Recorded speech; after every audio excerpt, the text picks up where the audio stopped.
Welcome to ACO Chess. One of the things I've always wanted to do is to do a recording of the World Championship matches, and it's quite a huge task, and will obviously require a lot of videos. But also, I don't think I would cover all the games. I would probably cover the key games. And here I want to share with you the first World Championship match between Zukertort and Steinitz. Zukertort and Steinitz is regarded as the first World Championship match, and I can definitely say it's so full of mistakes as a World Championship match. And when I was young, one of the earliest chess books I had, they had some of these games covered in it, and I thought I was confused with some of the moves that were in there, and when I grew up I later found out they were just mistakes. But it's good to know where it started. I don't think that Zukertort was really the perfect match for Steinitz at the time, but it was probably the closest.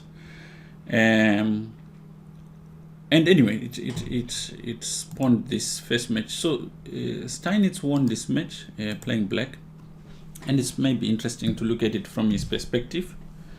And here I will not really go into extreme detail on it. I just want to point out the turning points. And the game starts with sort of unconventional opening, bishop d6, and nowadays it would be very rare to find a player who play an early committing move like c5. They would probably here play something like bishop d3.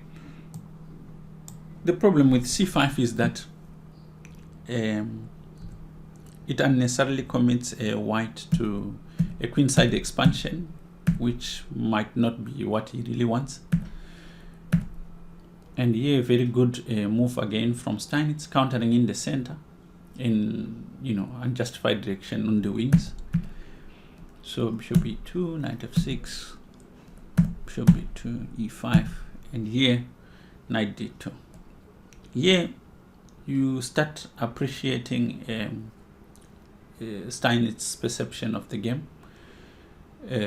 The way that white is expanded on the queen side makes it very difficult for him to say castle on that side. So Steinitz already provokes some weaknesses on the king side, being the only safe position where the white king can go.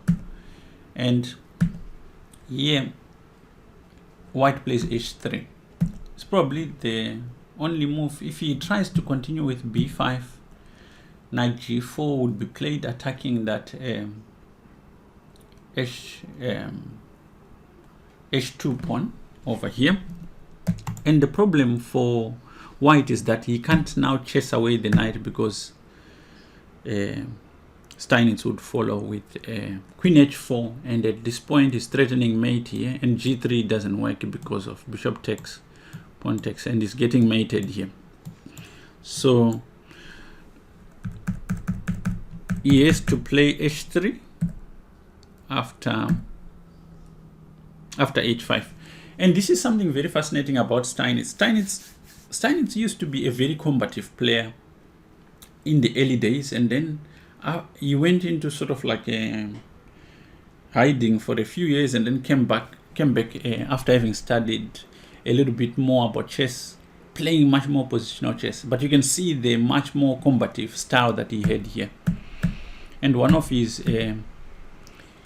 major beliefs was that the king was powerful enough to defend itself. You can see him.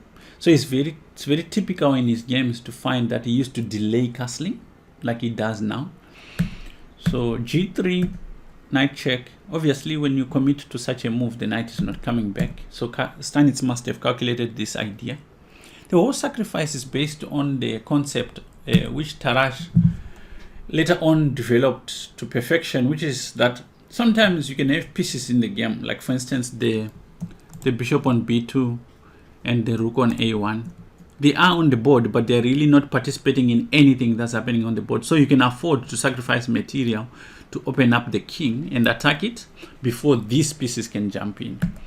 So now bishop g3, king g2, bishop here, queen g1, which is probably a mistake, as you see with the next move, which threatens rook to g6 check, winning the queen, or at least recovering some material. So he has to play there, and the rook comes anyway. Queen there.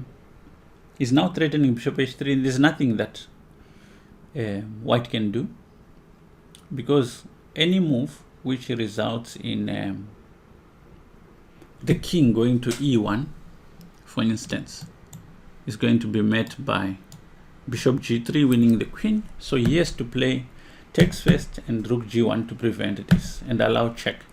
At this point, Steinitz has won at least 3 pawns to compensate for the knight which is sacrificed, and he still has a continuing attack. So king e1, knight g4. This just forces the exchange of this bishop for this one, and you see slowly that white is giving up all his active pieces and is being left with the ones which are not active.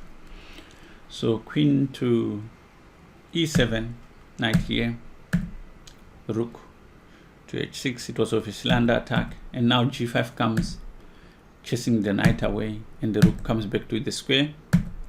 Rook here, putting more pressure on e3 over here, and defends. But then every time he defends these weaknesses, his pieces become more and more passive, and after rook b8, the rook takes control of this open file, and he wants to come in this way.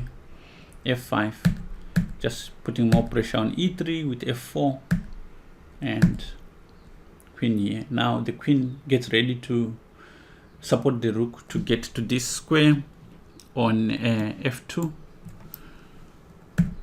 Rook here takes with check, and now the rook gets into the 7th rank. There's really not much he can do here. It's actually quite annoying, but he thinks, okay, maybe if I sacrifice the queen, the attack will slow down. But after knight g4, I think one of the key moves that he missed was just this simple intermediate move, and then it takes, and now e3, queen g2. The idea is he wants to come here to e4 with check, and there's not much you can do about this. So king here, king moves, and now take, and he plays this move. The idea is that if you fall for queen takes, then he's got knight g3 check with some chances.